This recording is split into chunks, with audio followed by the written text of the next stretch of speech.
check, check. Some boy.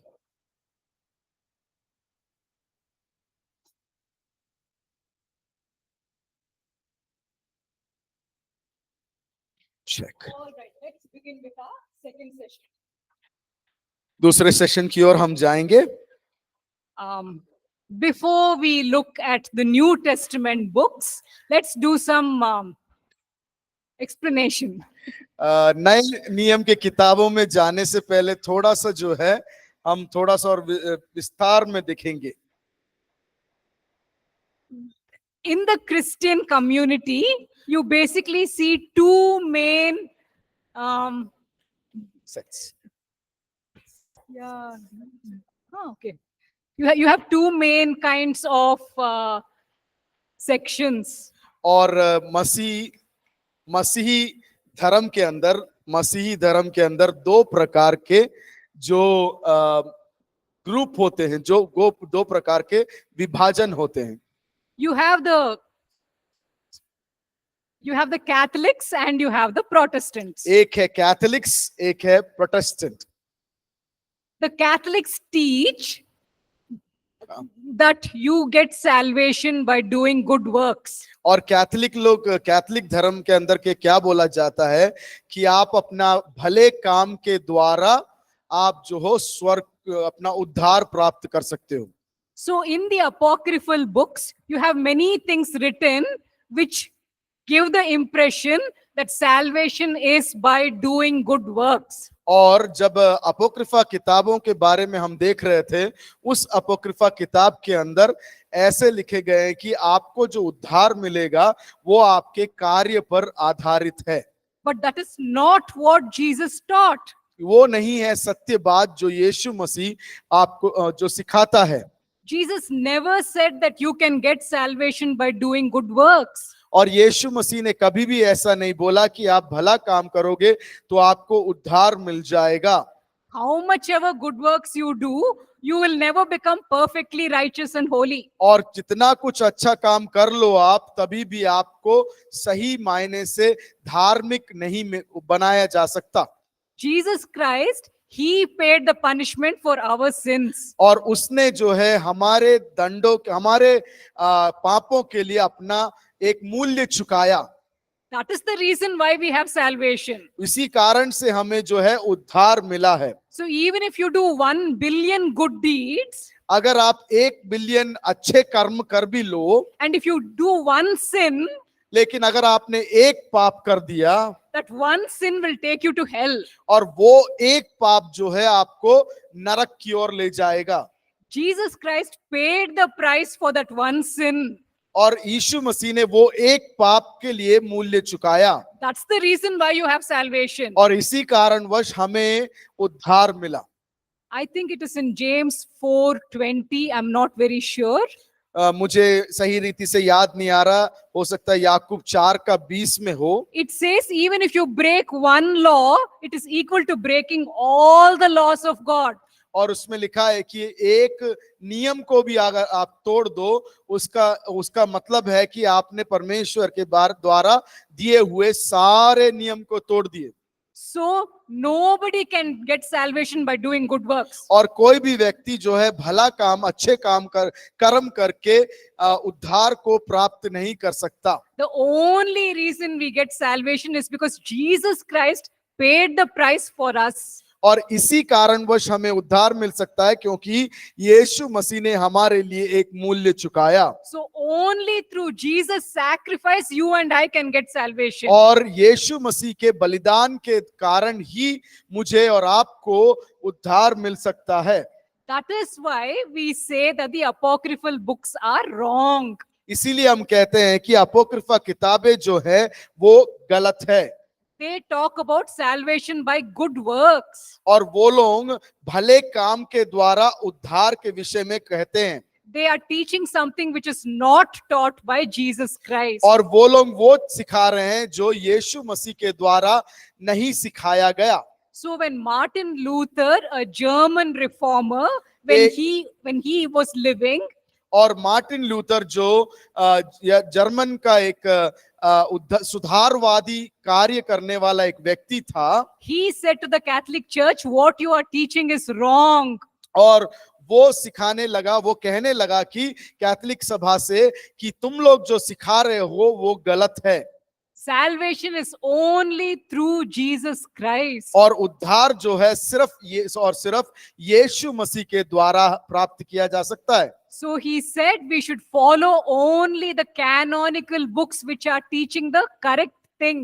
और Martin Luther ने जो बोला कि जो मापदंड के अनुसार पवित्र शास्त्र में है उसी चीज की शिक्षा देने चाहिए। So that is why we are careful not to study the apocryphal books. इसी कारणवश हम ध्यान देते हैं कि हम लोग जो है अपोक्रिफल किताबें जो है उसको ना पढ़ें। So if you have any Catholic friends, अगर आपके पास भी कोई कैथोलिक दोस्त लोग हैं, you can explain to them how the apocryphal books came into existence. और आप उनको बता के दे सकते हैं कि अपोक्रिफल किताबें जो है किस प्रकार से आया। If they go to the internet, they will see all the details mentioned over there. अगर इंटरनेट में भी वो लोग जाके ढूंढ ले तो उसके बारे में पूरी जानकारी मिल सकता है। So there is a difference between the Catholics and the Protestants. और ये है अंतर एक कैथोलिक सभा और प्रोटेस्टेंट सभा के बीच में। So Martin Luther, he protested against the Catholic Church. और मार्टिन लूथर वो व्यक्ति था जिसने कैथोलिक चर्च के विरोध में आवाज उठाया था। और वो मार्टिन लूथर जो है, आप लोग ये सोच रहे हैं, थोड़ा सा मैं बताना चाहता हूँ। मार्टिन लूथर, कई लोग सोचते होंगे जो राजा मार्टिन लूथर जो नीग्रो था, अफ्रीकन अमेरिकन था, वो नहीं है ये मार्टिन लूथर। ये वो मार्टिन लूथर है जो जर्मनी का था, जिसने कैथोलिक सभा के विरोध में आवाज उठाया था। So because he did विरोध, protest, he began to be called a Protestant. और उसने विरोध किया, इस कारण से उस विरोध समूह को प्रोटेस्टेंट के नाम से बुलाया गया था। So all of us who believe only in the teaching of Jesus Christ, we call ourselves Protestants. और वो लोग जो अपने आप को यीशु मसीह के वचनों को मानने वाले बोलते हैं, वो लोग अपने आप को प्रोटेस्टेंट करके बुलाते हैं। We are protesting against the wrong teaching of the Catholic Church. और हम वो सभा जो कैथोलिक सभा है जो गलत शिक्षाएं दे रहे हैं उसके विरोध में होते हैं, इसलिए प्रोटेस्टेंट कहलाते हैं। So that is just an explanation which brother said I should give, and it is very useful. और ये छोटा सा एक मैं आप लोगों को बताना चाहती थी, क्योंकि हम दोनों जो है उस बारे में विचार कर रहे थे कि ये बताना अच्छा होगा, क्योंकि कई आप लोगों में से कई लोगों को ये दो समूह के बारे में नहीं मालूम होगा। So now I'm trying to give an explanation about some of the important things which are there in the doctrine. और इस सिद्धांतों के अंदर में जो कुछ मुख्य बातें हैं उसके बारे में आप लोगों के बीच में मैं बताना चाहती हूँ। In your textbook, you have a list of Bible verses. और आपके जो नोट्स है उसमें परमेश्वर के वचन के सूचियां हैं। But there's no explanation given over there. और उधर पे कोई भी उसके विषय में ज्यादा कुछ नहीं बताया गया है। So I'm trying to give the explanation in the class. और इस क्लास के अंदर जो है मैं ये कोशिश कर रही हूँ कि आप लोगों को उसके बारे में ज्यादा समझा सकूं। Okay, so the verses you can read it, when you later on you can read the verses by yourself. और आप अपने आप से जो वचन दिए गए वहां पर उसको आप बाद में पढ़ सकते हैं। But the explanation that I will be able to, give to you in the class. और इस क्लास के अंदर में ये आपको जो है उसके विषय में और थोड़ा स्पष्ट रूप से, विस्तृत रूप से आपको बता के दूंगी। Now it is not possible for you to write down all the explanation completely. और जो क्लास में जो एक्सप्लेनेशन दिया जाता है उसको सबको जो बोला जाता है, आप हो सकता है कि आप ना लिख पाए। Because there is so many details, you have to write very, very fast to write down all the details. और जो बताए जाते हैं वो जो है बहुत स्पष्ट रूप से है, वो विस्तृत रूप से है, इसके कारण जल्दी जल्दी आपसे लिखना नहीं हो पाएगा। That is why this lecture videos will be put in the YouTube. और ये लेक्चर वीडियोस जो है वो YouTube में भी डाला जाएगा, So this lecture is available in YouTube. और YouTube में भी ये लेक्चर जो है मिलेगा आपको ढूंढने से। So if you have missed out any point, अगर आपने किसी भी एक पॉइंट को अगर आपके मन से छूट गया, you can go to the lecture video and watch that portion once again. और उस भाग को आप एक और बार जाके YouTube में देख सकते हो। Okay, so because now we are living in a modern world. और अब जो है आधुनिक दुनिया में हम रहते हैं। In school, when the teacher is talking, we used to write down every word. और जब हम हमारे स्कूल्स में जाते थे, टीचर पढ़ाती थी तो हर एक शब्द लिखते थे, हम लोग नोट्स निकालते थे। And then the teacher will scold and say, I told you, you didn't write down. और वो टीचर हमें डांटती थी कि मैंने कहा था तुमसे लिखने, लेकिन आपने लिखा नहीं। How fast can we write? कितना जल्दी हम लिख सकते हैं। So now we don't have to worry. We have videos. और अब आपको चिंता करने की जरूरत नहीं है, क्योंकि वीडियोस हैं। So if you miss any point, look at the video afterwards and then you will be able to get the point. और अगर आप किसी भी पॉइंट को छूट जाता है आपके मन से, तो वो वीडियोस में देख लें तो समझ में आ जाएगा। In the future, when God gives you ministry opportunities, भविष्य में जब आपको सेवकाई का मौका परमेश्वर जब देगा, you can share all these details with your congregations. और आपके जो सभा के लोग हैं उनके साथ भी ये सारे जो जानकारियां हैं उसको बांट सकते हो आप। You can watch the videos and explain these points to people whom you know. और आप जिन लोगों को जानते हैं उनके बीच में ये बातें जो है आप बांट सकते हो। Okay, so I am trying to give enough information. मैं कोशिश कर रही हूं कि ज्यादा से ज्यादा आपको जानकारी दूं। So if I'm a little fast, you can always look at the video afterwards. और अगर गलती से भी थोड़ा भी तेज चले जाती हूं तो आप वीडियो से में थोड़ा देख लें। Okay. Yeah. So now we will look at why did they include these 27 books in the New Testament? ये 27 किताब जो है उसको नए नियम में क्यों जोड़ा गया था? They decided to include some books based on 4 points. और 4 पॉइंट के ऊपर इन लोगों ने ये किताबों को इस बाइबल के अंदर जोड़ने का निर्णय लिया। So first, they decided to include only those books written by people who know Jesus personally. और उनने ये पहला पॉइंट बनाया कि जो लोग यीशु मसीह को निजी रूप से जानते हैं। So things which are written by them were declared as canonical. और वो लोग जो यीशु मसीह को निजी रूप से जानते थे, उनके द्वारा लिखित किताबों को मापदंड के अंदर माना गया। Because Jesus directly taught these people. क्योंकि यीशु मसीह ने सीधे उनको सिखाया था। And Jesus told them, when I send the Holy Spirit, और यीशु ने उनसे कहा कि मैं जब पवित्र आत्मा को भेजूंगा, the Holy Spirit will remind you all that I have taught you. और पवित्र आत्मा तुम्हें वापस याद दिलाएगा जो कुछ चीजों को मैंने तुम्हें सिखाया है। So when they wrote down in these books of the New Testament, they remembered with the help of the Holy Spirit. और जब ये किताबें वो नए नियम के शिष्य लोग लिख रहे थे, उनने वो सब याद किया पवित्र आत्मा के द्वारा। So the books written by Matthew, John and Peter are included in the New Testament. और नए नियम में मत्ती, यूहन्ना और पत्रस के द्वारा लिखित किताबों को पवित्र शास्त्र में जोड़ा गया। Because they are direct disciples of Jesus. क्योंकि वो परमेश्वर के निजी शिष्य थे। And then what about James and Jude?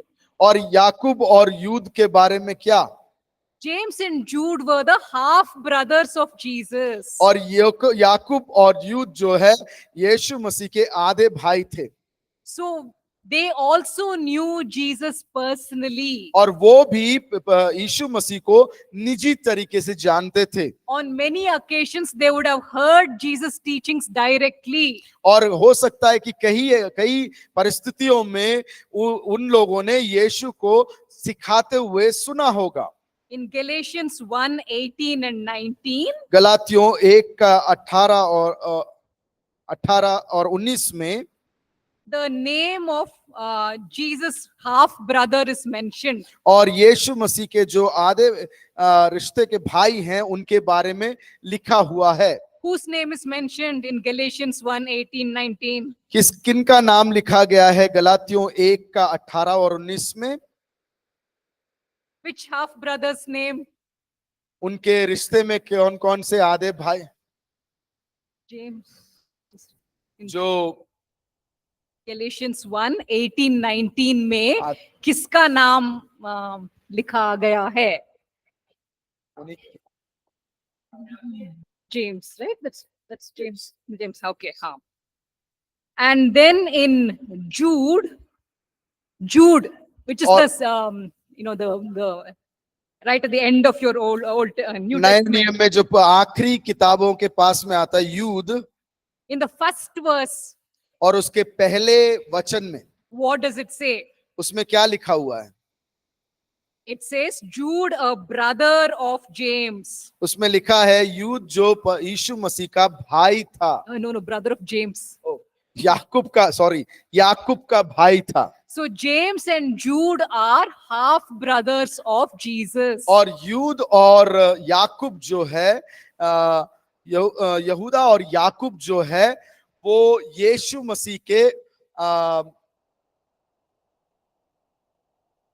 भाइयों मतलब सगे भाई नहीं कहलाए जाएंगे, सौतेले भी नहीं बोल सकते वहां पर। वही तो है, समझ में नहीं आ रहा। Half how you will say, half कैसे बोलेंगे? क्योंकि यीशु मसीह चलो ऐसे समझा देता हूं।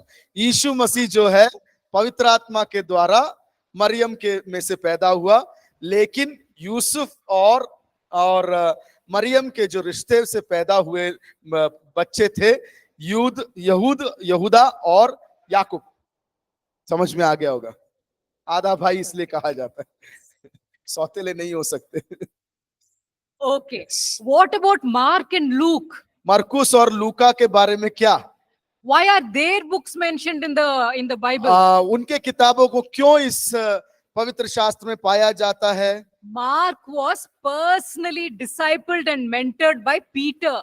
और पत्रस के द्वारा मरकुस जो है शिष्यत्व में पढ़ाया और सिखाया गया था। So Peter personally trained up Mark. और पत्रस ने निजी तरीके से मरकुस को तैयार किया था। So when Mark wrote the book of Mark, the Gospel of Mark, जब मरकुस रचित सुसमाचार मरकुस जब लिखता है, he was able to write correctly. और वो सही रीति से लिखा उसने। That is why Mark's Gospel is also mentioned in the New Testament. इसीलिए मरकुस रचित सुसमाचार भी पवित्र शास्त्र में जोड़ा गया। Luke, on the other hand, traveled with Paul and the other early church leaders. और लूका के विषय में ऐसे कहा गया है कि वो जो है पौलुस के साथ जो है उनकी सेवकाई की यात्रा जो थी उसमें भागी था। So Luke also wrote correctly because he was closely associated with Paul. और लूका ने भी सही रीति से लिखा क्योंकि वो पौलुस के साथ निजी रिश्ते में था। So his gospel is also correct. और उसका जो किताब है लूका रचित सुसमाचार वो भी सही रीति से लिखा गया है। Was Paul a disciple of Jesus? क्या पौलुस यीशु मसीह का चेला था?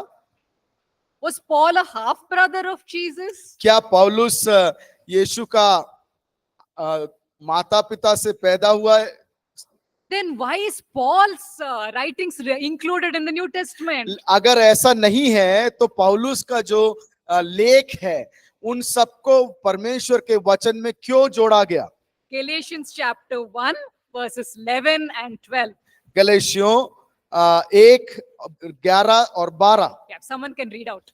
कोई पढ़ दे तो अच्छा रहेगा। गलातियों की पत्री। हे भाइयों, मैं तुम्हें बताई देता हूँ कि जो सुसमाचार मैंने सुनाया है वह मनुष्य का नहीं, क्योंकि वह मुझे मनुष्य की ओर से नहीं पहुंचा और ना मुझे सिखाया गया, पर यीशु मसीह के प्रकाशन से मिला।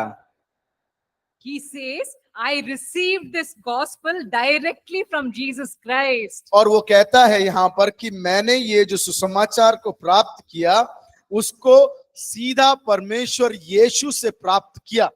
That is why his epistles are mentioned in the New Testament. इसी कारणवश उसके लेखों को इस नए नियम में जोड़ा गया। So when we look at these 4 different points, all the New Testament books are included.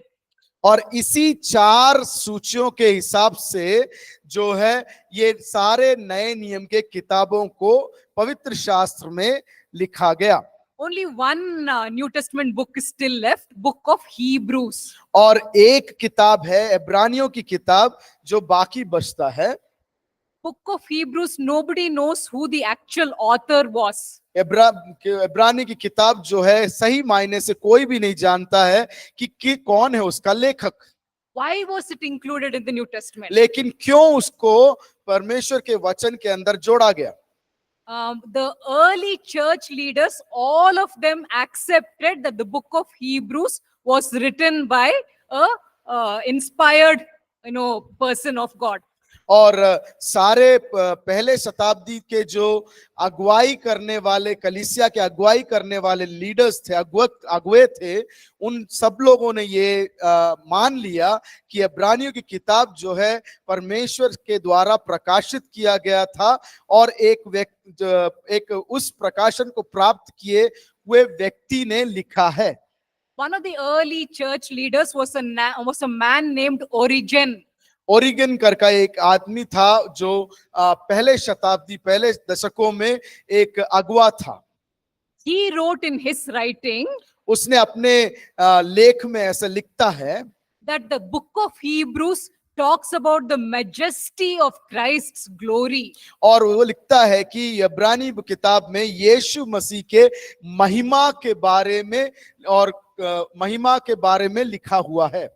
That is why we should accept the book of Hebrews as part of the New Testament. इसी कारणवश जो है इब्रानियों की किताब को नए नियम में जोड़ा जाना चाहिए। So he and many other leaders, they said that yes, book of Hebrews is inspired by God.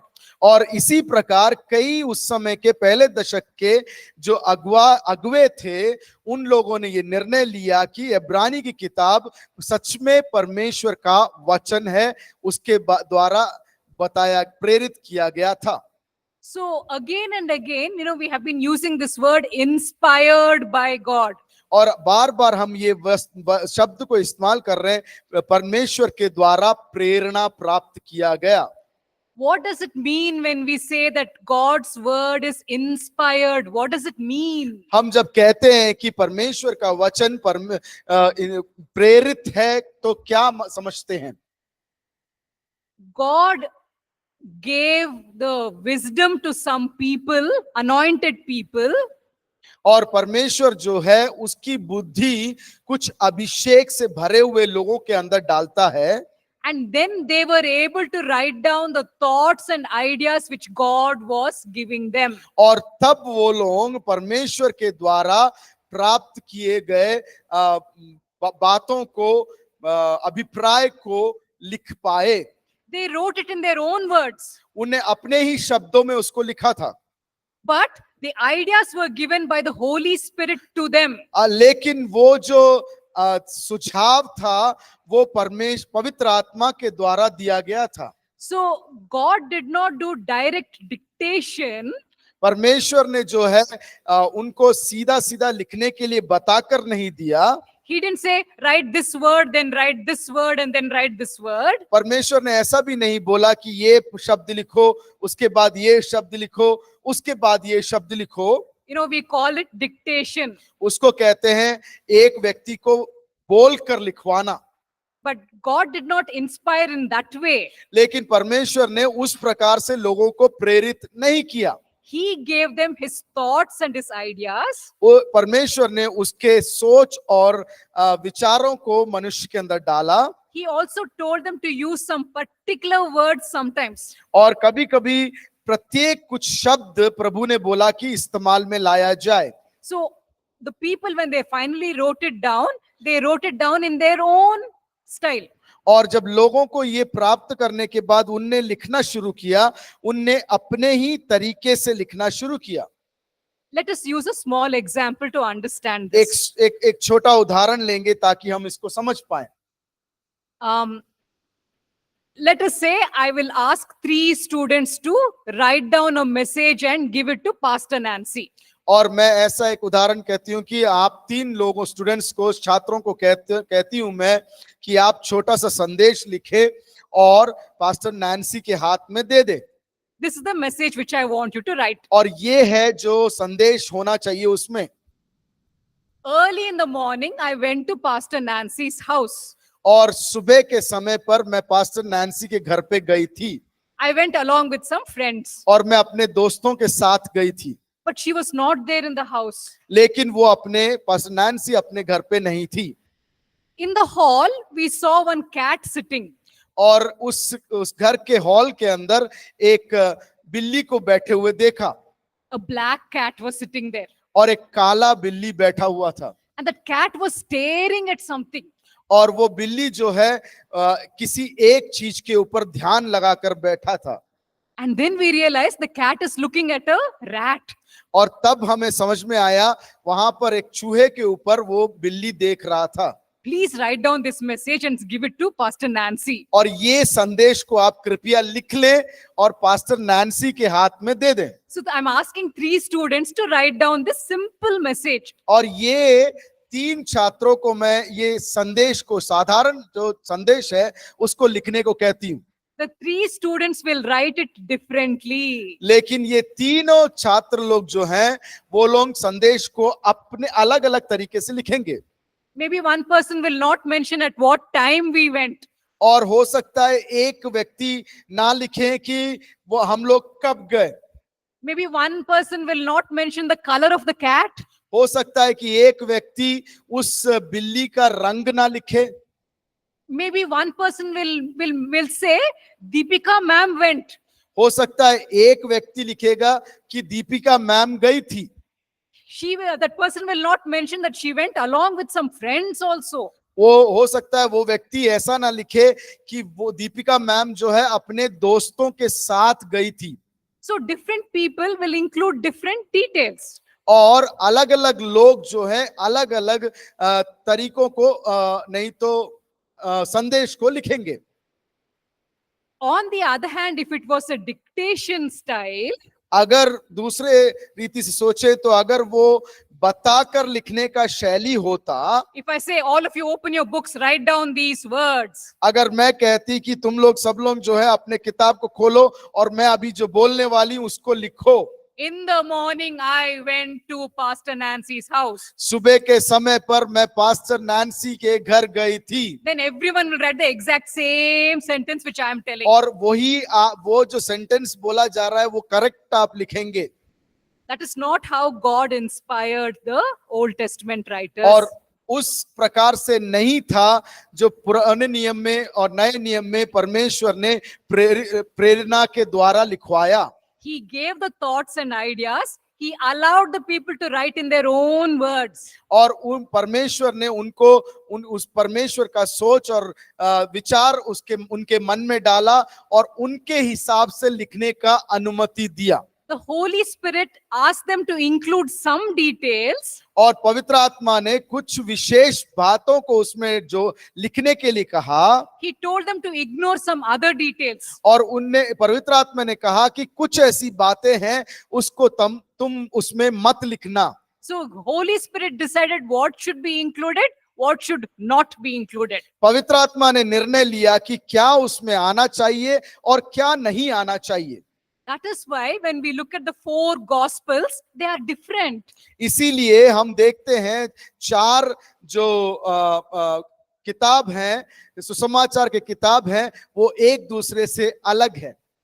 If you look at the the account of the empty tomb in the four Gospels, अगर हम खाली जो कब्र है उसके बारे में अगर चारों सुसमाचार में अगर देखेंगे, we'll see that the details are different. और हम देखते हैं कि चारों रीति से लिखे गए, अलग तरीके से लिखे गए। In Matthew 28, मत्ती 28 it talks about one angel. उसमें लिखा हुआ है कि एक स्वर्गदूत। In Mark 16, मरकुस 16 it talks about a young man dressed in a white robe. उसमें लिखा हुआ है कि एक जवान आदमी जो सफेद चोले में है। In Luke 24, मरकुस 24 में it talks about two men whose clothes were shining like lightning. और उसमें लिखा है कि दो व्यक्ति जिनके कपड़े जो है प्रकाशमय थे। So in different Gospels, different details are mentioned. और अलग अलग सुसमाचार में अलग अलग तरीके के संदेश लिखे गए हैं।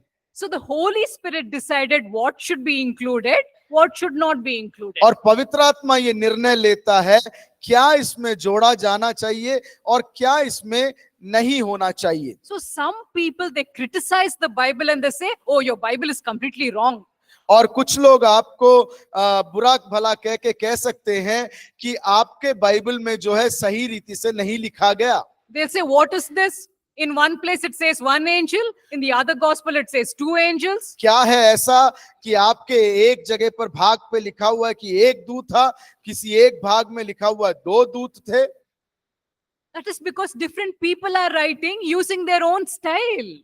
क्योंकि दो अलग अलग लोग जो लिख रहे हैं वो अपने तरीके से लिख रहे हैं। But they are all writing the truth. Nobody is lying. लेकिन वो सब लोग जो है सत्य को लिख रहे हैं, कोई भी झूठ नहीं बोल रहा है। Those three students, who were supposed to write that message to Pastor Nancy, वो तीन छात्र जो पास्टर नैन्सी को प्रति एक संदेश लिखना था, all three of them are going to write the truth. वो तीनों जो है सच्चाई सत्य बात ही लिखने वाले हैं। They will write it in a different way, but nobody is lying. लेकिन वो अपने तरीके से अलग रीति से लिखेंगे, लेकिन वो उनमें से कोई भी जो है झूठ नहीं बोल रहा है। So we can trust the Bible. इसीलिए हम जो है परमेश्वर के वचन के ऊपर भरोसा रख सकते हैं। Everything written in the Bible is true.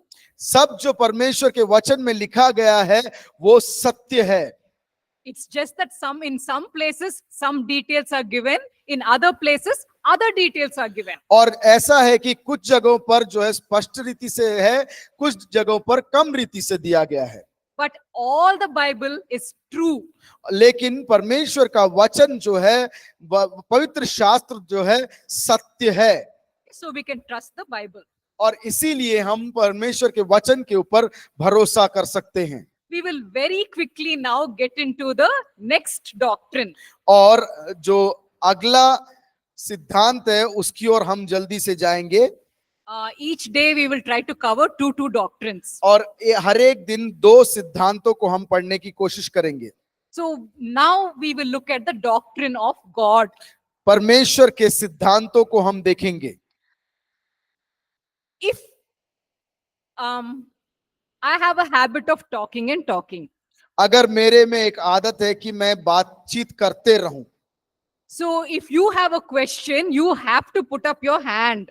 और आपके पास कोई अगर सवाल है आपको हाथ खड़ा करना पड़ेगा। If you don't lift your hand, ma'am will go on talking. और अगर आपने हाथ खड़ा नहीं किया तो मैम बातचीत करते जाएगी।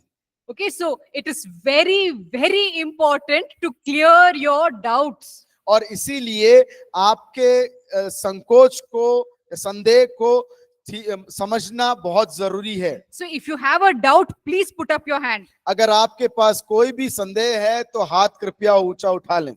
If I'm talking and in the middle of the sentence also, it's okay. You can put up your hand. अगर मैं बातचीत कर रही हूँ और मेरे बातचीत करने के बीच में हो तभी भी आप हाथ खड़े कर सकते हो। If I see anybody's hand lifted up, I will immediately close my mouth. और अगर आप लोग में से कोई को भी हाथ उठाते हुए देखती हूँ तो मैं अपना मुंह बंद कर लूंगी। Okay, so anyone has got any doubts from the doctrine of Word of God? अगर आपके पास किसी के भी अंदर सिद्धांत जो वचन के सिद्धांत है उसमें से कोई संदेह है, कोई समझ में नहीं आया, तो कृपया करके पूछ सकते हैं। Okay, the first doctrine. Yeah, go ahead. Mike दे दीजिए थोड़ा, Mm. इसमें भी सुनना है ना।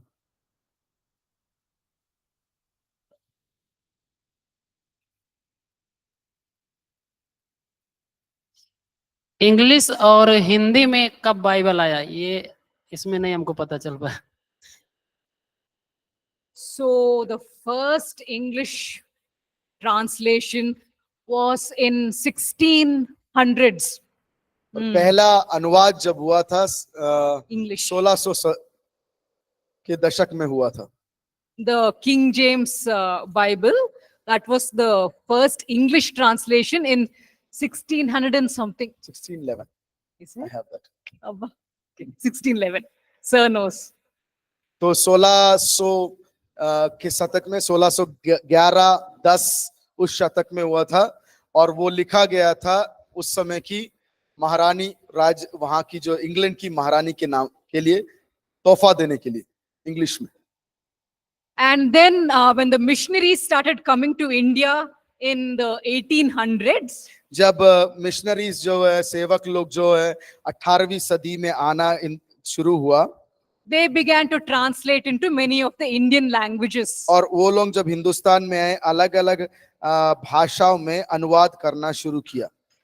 I don't know who did the translation into Hindi. मेरे को नहीं मालूम हिंदी में कौन ने किया। I think William If you type in Google who did the first Hindi Bible translation, you will get the answer. और अगर गूगल में करें तो आपको पहला मिल जाएगा किसने किया है। कहते हैं कि पहले तमिल में आया तब हिंदी में आया। हिंदी में Google, ask Google sir. Google sir knows everything. William Carey, मेरे हिसाब से विलियम केरी ने किया था।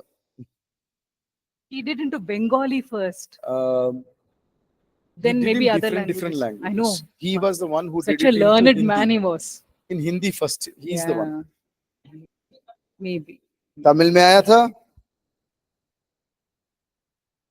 Why competition between Tamil and Hindi? Okay. Yeah. Any other questions from the first doctrine of Word of God? Any other questions? वचन के सिद्धांतों के अंदर से कोई भी संदेह?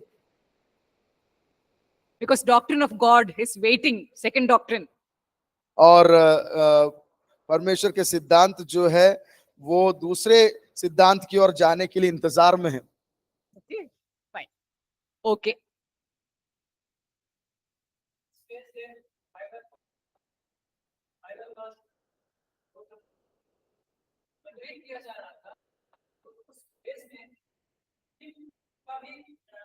कम्युनिटी का भी रेज हो रहा था, पैगंबर वाज देयर।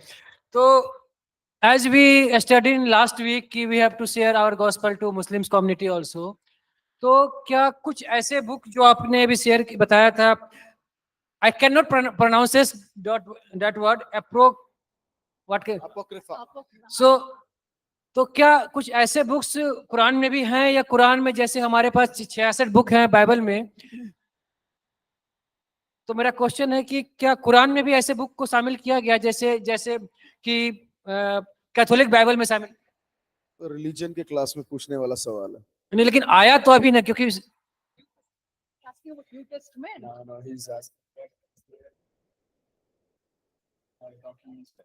अभी पूछेंगे, बाद में पूछेंगे। So वही मैंने आपको जवाब The दिया ना। Muslims believe that that Allah did direct dictation, word by word by word. मुस्लिम लोग ये मानते हैं कि मोहम्मद को अल्लाह ने लाकर किताब दिया। Yeah, no, like literally word by एक word by word. एक करके लिख के बता के दिया गया था। So whatever Allah said, only that is there in the Quran according to them. तो मैम हम भी तो मानते हैं जो भी लिखा गया परमेश्वर ने लिखा है, हम भी तो यही मानते हैं। So we are not saying direct dictation. We are saying God through the Holy Spirit gave the thoughts, gave the ideas, and then the people were under the inspiration of the Holy Spirit, wrote it in their own style.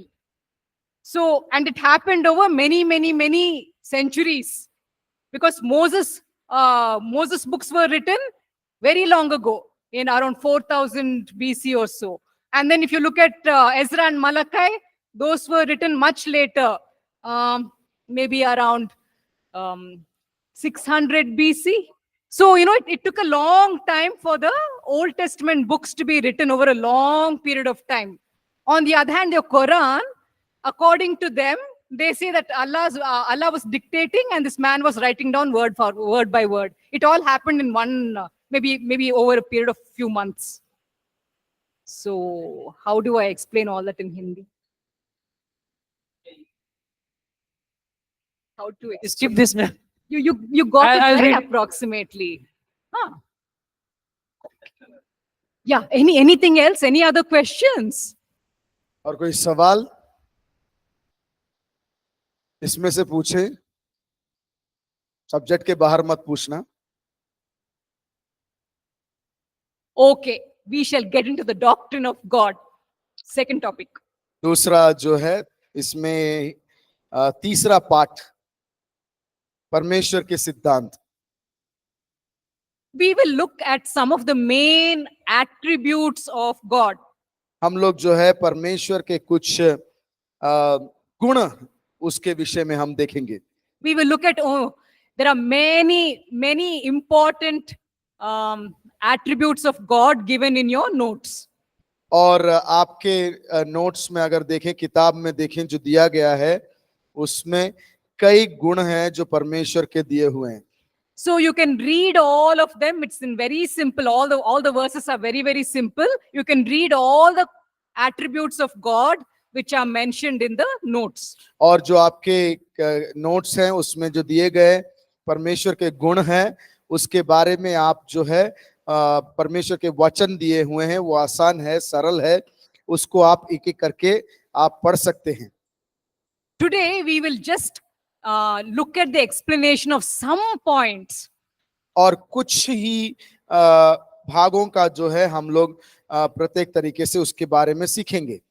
In page 12 of the Hindi textbook, it In- talks about God as the creator and eternal. और 12 आपके Hindi book के जो पन्ना number 12, उसमें परमेश्वर जो अनंत है और सृष्टि करता है. पहला point Psalm 90 verse 2, if someone can read out. भजन संगीता 90 उसका 2 अगर कोई पढ़ के सहायता कर सकता है.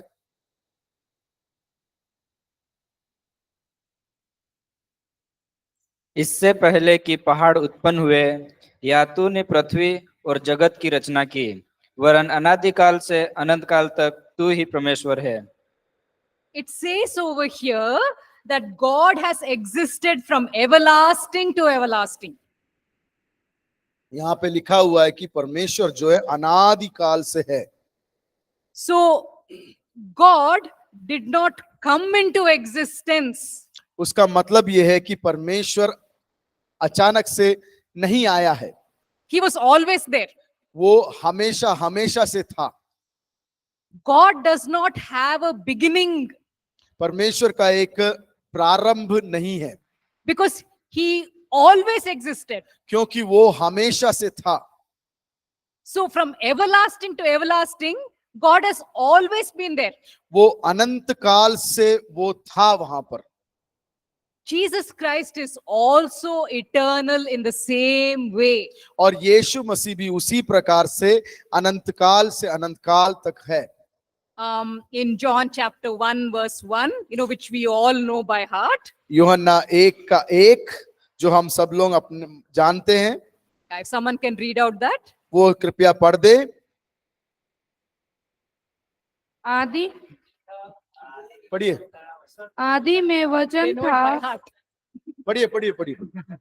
आदि में वचन था और वचन परमेश्वर के साथ था और वचन परमेश्वर था. So, Jesus, the word of God, was always there.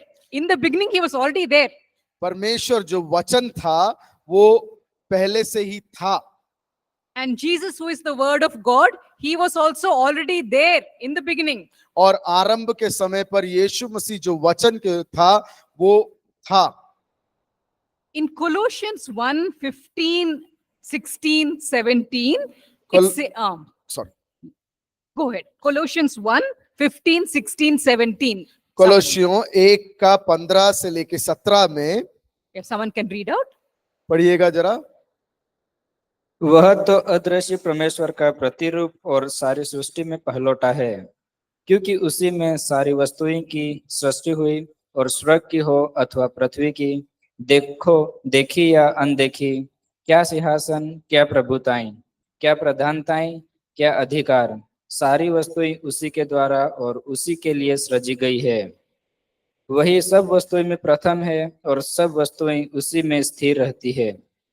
वही देह अर्थात कलीसिया का सिर है, वही आदि है, और मरे हुओं में से जी उठने वालों में पहलौठा की सब बातों में वही प्रधान ठहरे। Only up to 17. हाँ, हो गया। Okay. So it says over there in Colossians 1:15 that the Son of God is the firstborn over all creation. उसमें कोलोसियों 1 के 15 में लिखा गया है कि परमेश्वर है जो सारी सृष्टि के पहलोटा है। It says that he is firstborn. वो पहलोटा है करके वहां पर लिखा है। How can this be? वो कैसे हो सकता है? Because John 1:1 says that Jesus was there from the beginning. He was always there. क्योंकि यूहन्ना 1 का 1 में लिखा हुआ है वो पहले से ही था। So how can he be born? किस प्रकार से वो जन्म ले सकता है? So Muslims take this verse and they criticize the Christians and they say, see, your Bible is wrong. और यही चीज को मुस्लिम्स ले लेते हैं और बोलते हैं कि देखो तुम्हारा बाइबल जो है गलत है। They say Jesus was born. He was the firstborn over creation. और वो कहते हैं कि यीशु मसीह जो है सृष्टि के पहले का पहलोटा है। But they have a wrong understanding of this word. और ये वचन का गलत सोच है उनके अंदर। Let us look at Psalm 89. भजन संगीता 89 की ओर हमारा ध्यान देंगे। In Psalm 89, look at the verses 20, 26, 27. 20, 20, 26 और 27 को देखें। If someone can read out these three verses, Psalm 89, 20, 26, 27. पढ़िएगा। मैंने अपने दास दाऊद को लेकर अपने पवित्र तेल से उसका अभिषेक किया है। 26, 27. 26 और 27 भी। वह मुझे पुकार के कहेगा, तू मेरा पिता है, मेरा परमेश्वर और मेरे उद्धार की चट्टान है। फिर मैं उसको अपना पहिलौठा और पृथ्वी के राजाओं पर प्रधान ठहराऊंगा। Here it says that God will appoint David as his firstborn. यहाँ पर लिखा हुआ है कि And I will appoint him to be my firstborn. और वहां पर दाऊद कहता है कि वो कहता है कि मैं उसको अपना पहलोटा करके स्थान दूंगा। So David is called firstborn. Dawood जो है पहलोटा के रूप में कहा गया है। Jesus is also described as firstborn over all creation. और सारे सृष्टि के ऊपर परमेश्वर यीशु मसीह को भी पहलोटा कहा गया है। So in these two places, this word firstborn is not talking about human birth. और यहाँ पर जो है यीशु मसीह के जन्म के बारे में नहीं कहा गया है। It is talking about a legal term. और यहाँ पर जो है एक नियम का एक बात को बता रहे हैं। It's a कानूनी शब्द. वो एक कानूनी I शब्द looked है। up in Google. So it's a legal word. Firstborn is a legal word. वो एक कानूनी शब्द है। The person who is given the inheritance, he is called firstborn. जिस व्यक्ति को वारिसपन मिलता है उसको कानूनी संतान कहते हैं। Was David the firstborn in his family? उसके परिवार में क्या दाऊद पहला जन्मा था? He was the last son. वो जो है सबसे आखिरी लड़का था। But here in Psalm 89, God says, I will make him my firstborn. लेकिन साम्स 89 में कहा गया है कि मैं उसको अपना पहलौठ का स्थान दूंगा। So over there it's talking about a legal wording. और वहां पर जो है एक कानूनी शब्द के बारे में इस्तेमाल किया गया है। David is going to be given the inheritance of kingship. और वहां पर दाऊद को एक राजा होने का वारिसपन दिया जाएगा। So when Muslims criticize the Bible and they say, see, Jesus was firstborn, जब मुस्लिम्स बोलते हैं कि यीशु मसीह जो है पहलौठा था, we can explain and say this is a legal word. उसको बोल सकते हैं, हम उनके सामने ये बता सकते हैं ये एक कानूनी शब्द है। Because in Colossians 1:16 and 17 the explanation is given. और कोलोसियों 1 का 16 और 16 में उसके बारे में लिखा है। It explains, in him all things were created. और उसमें लिखा है कि उसके द्वारा सारी चीजों की सृष्टि की गई थी। It says all things have been created through him and for him. और उसमें है कि उसके लिए और उसके द्वारा सारे सृष्टि को किया गया था। So in that legal sense, he is the firstborn. उस कानूनी रीति से वो जो है पहलौठा है। So Jesus is eternal. यीशु मसीह जो है अनंत काल से है। He was not born at the time of creation. वो सृष्टि के समय पर जन्मा नहीं था। Okay, so we will look at some more details when we come back from और the थोड़ी break. गहराई में देखेंगे आने के ब्रेक से आने के बाद।